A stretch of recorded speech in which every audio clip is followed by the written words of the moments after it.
Welcome to Magnificat TV News, dedicated to offering the news from the Church.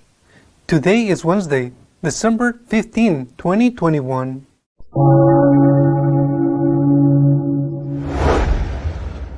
On his return trip to Rome from Greece, the Pope answered questions from journalists and spoke, among other things, about secularism in the European Union.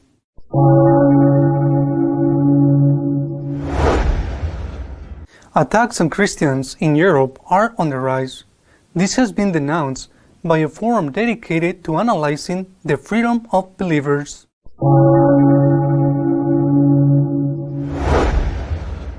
Cardinal Brandmüller called for reciprocal respect between those who want to follow the traditional Mass and those who prefer the Missal renewed by Paul VI.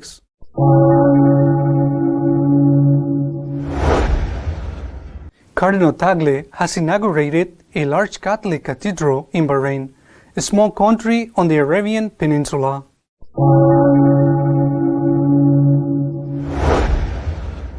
In an interesting press conference on the plane on his return from his trip to Greece, the Pope referred to the secularism in the European Union and to the case of the former Bishop of Paris. Asked by journalists about his reasons for accepting the resignation of the Archbishop of Paris, the Pope began by asking if anyone knew the cause. What did Petit do that was so serious that he had to resign? What did he do? Let someone answer me. If we do not know the accusation, he continued, we cannot condemn, because there is a danger of saying he was condemned, but who condemned him? Public opinion, gossip. But what did he do? We do not know. If you know why, say so. On the contrary, I cannot answer. And then he added, it was a fault of his, a fault against the sixth commandment, not total, but small caresses and massages that he did to his secretary. That is the accusation. This is a sin, but it is not one of the most serious, because the sins of the flesh are not the most serious. The greatest sins are those that have more angelicality, pride, hatred. They are more serious. Petit is a sinner, as I am, he continued, as Peter was, the bishop on whom Jesus Christ founded the church. When the gossip grows, that man will not be able to govern, because it takes away his fame, not because of his sin, which is sin.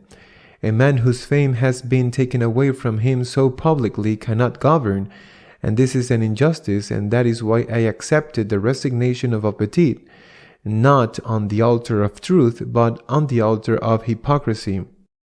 Another question was dedicated to the European Union's attempt to suppress the word Christmas in official greetings. This is an anachronism, said the Pope. So many dictatorships have sought to do this. It is a fashion of diluted secularism. I believe that the European Union must take in hand the ideals of the founding fathers, which were ideals of unity, of greatness. Be careful not to give way to ideological colonization. This could end up dividing countries and affect the European Union. The European Union must respect each country as it is structured within and not want to standardize, he added. Each country has its own peculiarity. The European Union must respect the uniqueness of each country and be careful not to become a vehicle of ideological colonization.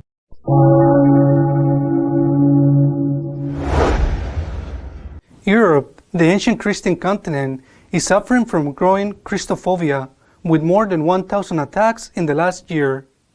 Christians and Christian institutions in Europe are increasingly exposed to discrimination and even persecution, according to a study by the Vienna-based Observatory on Intolerance and Discrimination Against Christians in Europe. In today's Europe, not only is it unfashionable to live one's Christian faith with conviction, but it can also mean a serious abridgment of personal freedom in important areas of life, such as work or education, said the observatory's director, Madeleine Esbalger, summarizing the findings. Intolerance and discrimination against Christians range from vandalism of churches and Christian buildings to hate crimes against individuals, but there is also a gradual restriction of fundamental rights such as freedom of opinion, religion, and conscience, freedom of employment, or the rights of parents to educate their children. According to the report, overall anti-Christian hate crimes increased by 70% across Europe from 2019 to 2020. In the case of Germany, for example, the report lists 255 cases, most of them related to church vandalism. In November, the European Union Human Rights Office published its own report on hate crimes against people on the basis of their religion. It recorded almost 1,000 such incidents against Christians.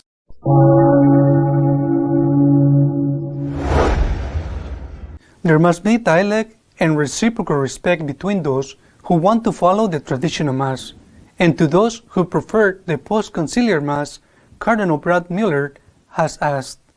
In the face of the dispute over the liturgy in the Catholic Church, German Cardinal Walter Brandmüller has called for respect and tolerance between traditionalists and moderns. The Cardinal assures that given the diversity of rites throughout history, one cannot speak of a Mass of all times or use that term to demonize every liturgical development.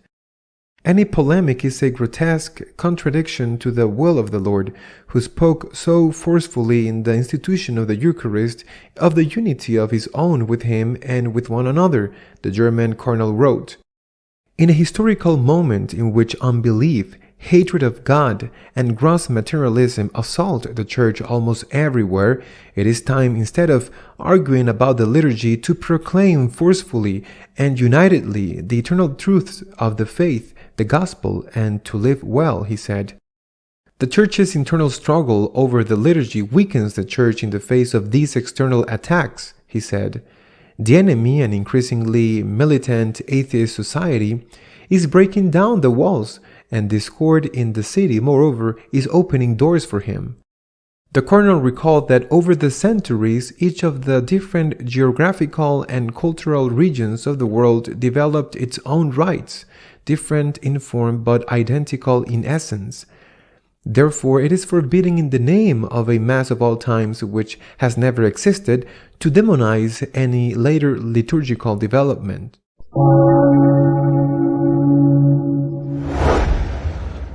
A Catholic cathedral has been inaugurated in the Arabian Peninsula. In the small country of Bahrain, Cardinal Tagle was in charge of the inauguration. Cardinal Tagle, prefect of the Congregation for the Evangelization of Peoples, presided at the consecration Mass of the Cathedral of Our Lady of Arabia in Bahrain. At the beginning of his homily, the Cardinal thanked God and the King of Bahrain, whom he said has been able to maintain the royal family's tradition of support for the Catholic Church. The monarch has donated the land and has paid for a large part of the construction of the building. The construction of the new cathedral has taken 7 years. After the rites of consecration of the church, the prefect of Propaganda Fide presented Bishop Hinder with a monstrance as a sign of the communion of the Catholic Church of Bahrain with the Apostolic See of Rome and with the Universal Church.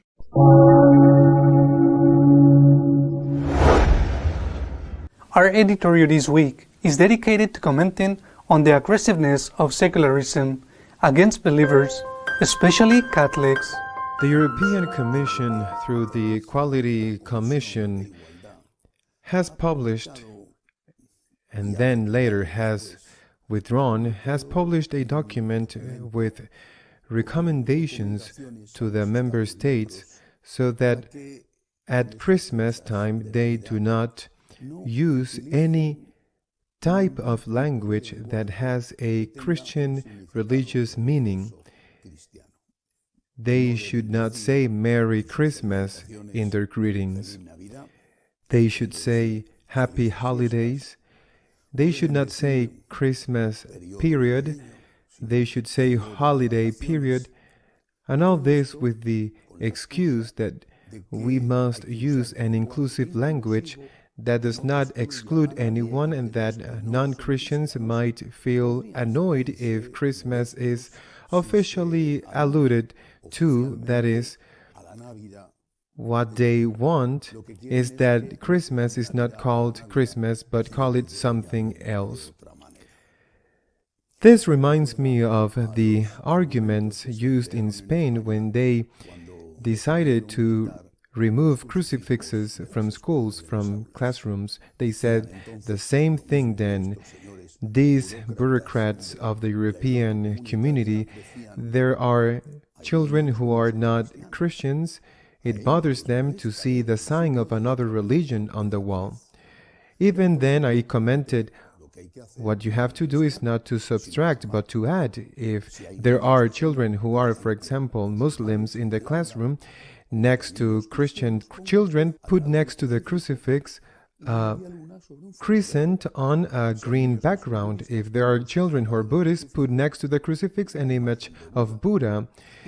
If there are children who are atheists, then put a frame with nothing so that the wall can be seen, that is, nothingness.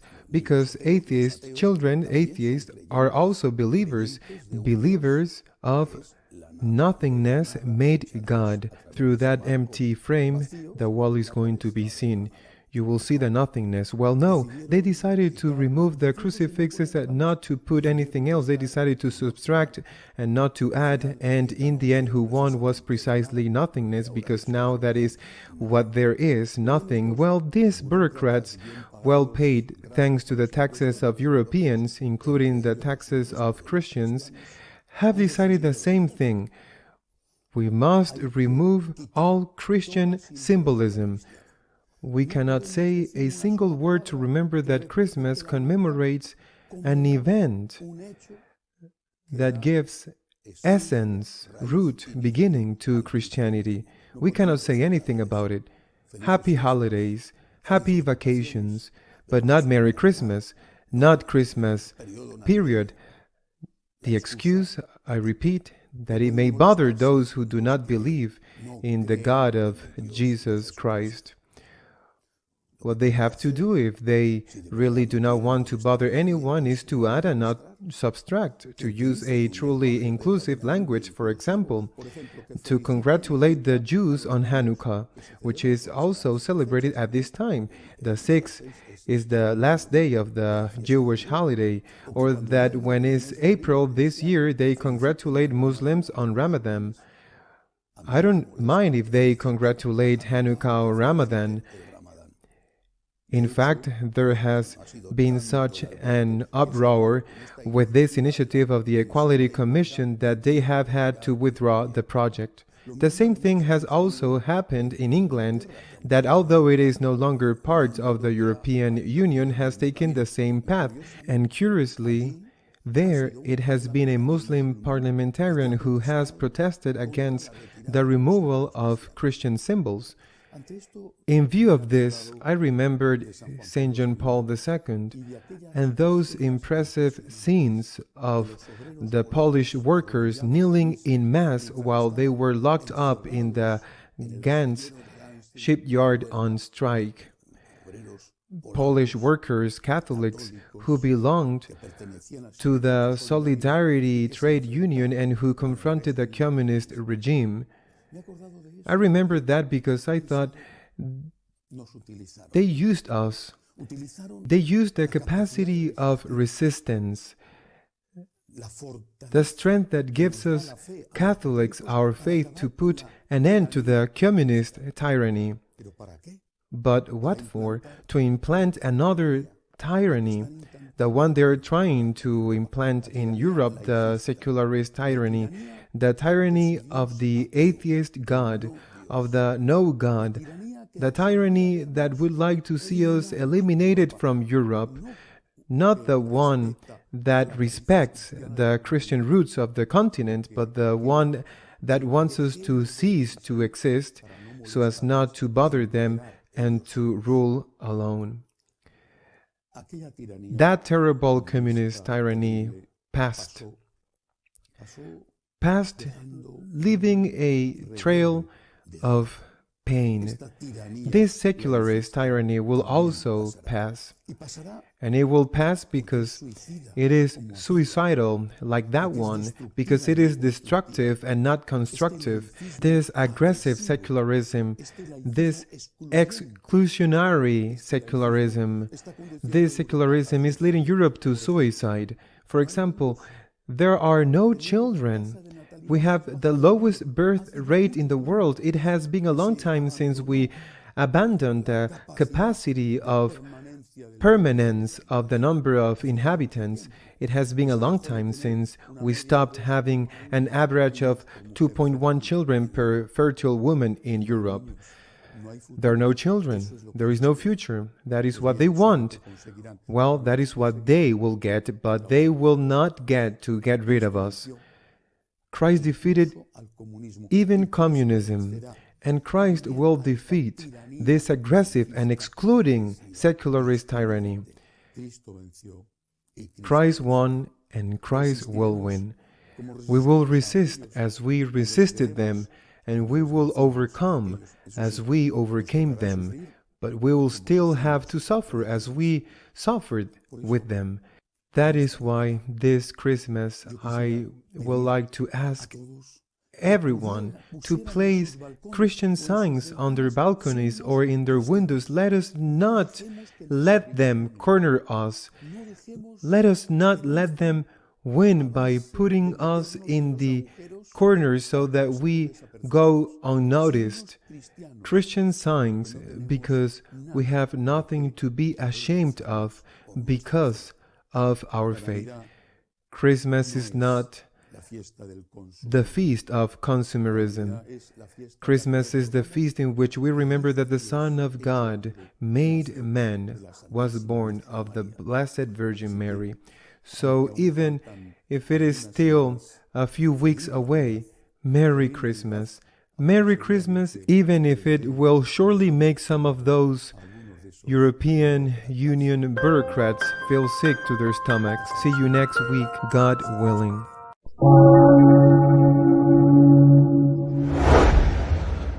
If you wish to be up to date about what is happening in the church, you can follow us in our news page, www.magnificat.tv. See you next week, God willing.